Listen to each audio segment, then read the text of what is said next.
دوسرے علاقے میں چلا جائے تو اس کی کیا حالت ہوگی۔ پھر اس زمانے میں مسلمان لٹے پٹے ہجرت کر کے آئے، غریب مسلمان۔ مدینہ طیبہ میں جو پینے کا پانی تھا وہ ایک ہی کنواں تھا میٹھے پانی کا، اور اس کا مالک بھی یہودی تھا۔ اور آج کل جو ہماری یہ عادتیں ہیں نا، یہ یہودیوں کی عادتیں تھیں کہ لوگوں کی مجبوریوں سے ناجائز فائدہ اٹھانا۔ وہ پانی بیچتا تھا۔ اب مسلمان بیچارے ہجرت کر کے آئے ہیں، پہلے ہی غربت کے مارے ہوئے، اوپر سے ہجرت کر کے آئے ہیں، تو بڑی مشکل میں تھے مسلمان۔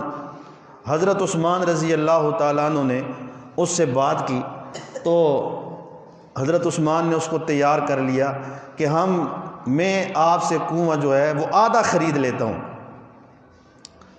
8,000 درہم، اس زمانے میں 8,000 درہم حضرت عثمان نے ادا کیے، آدھا کنواں خرید لیا۔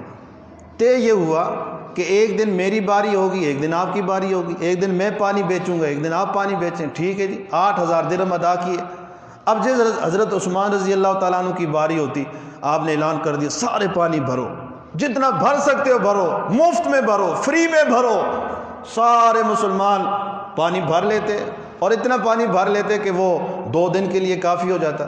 اب دوسرے دن جب یہودی کی باری ہوتی، سارا دن وہ مکھیاں مارتا رہتا۔ مسلمان آتے ہی نہ، انہوں نے اپنی ضرورت، باقی لوگ بھی بھر لیتے۔ وہ بڑا تنگ ہوا جی، کاروبار خراب ہو گیا، مندی ہو گئی، نقصان ہو گیا، گھاٹا ہو گیا۔ حضرت عثمان نے اس کو راضی کیا، اس کے پاس گئے، 12,000 درہم اور ادا کیے، پورا کنواں خرید کر مسلمانوں کے لیے وقف کر دیا۔ یعنی 20,000 درہم کا کنواں، بیر معونہ، بیر عثمان آج بھی موجود ہے، آج بھی وہ پانی دے رہا ہے، آج بھی حضرت عثمان کا خریدا ہوا وہ کنواں زمین کو سیراب کر رہا ہے۔ یہ ہے مالداری۔ یہ نہیں کہ سانپ بن کے بندہ بیٹھ جائے، کنجوس اور بخیل بن کے بیٹھ جائے، نہ اپنے اوپر لگائے، نہ بچوں پہ لگائے، نہ کنبے قبیلے پہ لگائے، سارے اس انتظار میں ہوں کہ یہ سانپ مرے تو ہمیں بھی کچھ ملے۔ اس کی تو ہمارا مذہب بڑی حوصلہ شکنی کرتا ہے، مذمت کرتا ہے۔ بخیل اللہ کو بھی پسند نہیں، اللہ کے رسول کو بھی پسند نہیں۔ اور جو سخی ہوتا ہے وہ اللہ کا دوست ہوتا ہے، وہ اللہ کو بڑا پیارا ہوتا ہے۔ اور فطرتی طور پر بہت کم لوگ سخی ہوتے ہیں۔ انسان کی جو فطرت ہے نا، اس میں سخاوت بہت کم ہے، کیونکہ انسان مال سے بڑی محبت رکھتا ہے۔ اب کسی کا کوئی عزیز فوت ہو جائے، وہ کفن کا بچا ہوا کپڑا یا اس کے پرانے کپڑے تو مولوی صاحب کو دے دیتے ہیں نا، ڈر لگتا ہے۔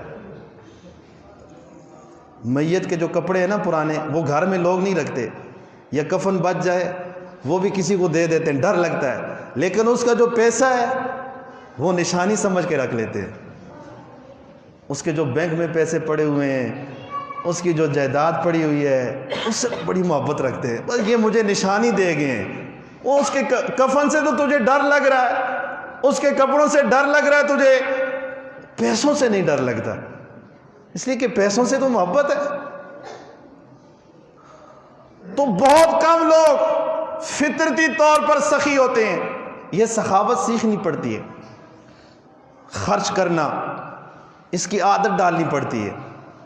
اور بظاہر جب آدمی دیکھتا ہے کہ مال خرچ کر رہا ہے، کم ہو رہا ہے، لیکن اللہ کہہ رہے ہیں کم نہیں ہو رہا، بڑھ رہا ہے۔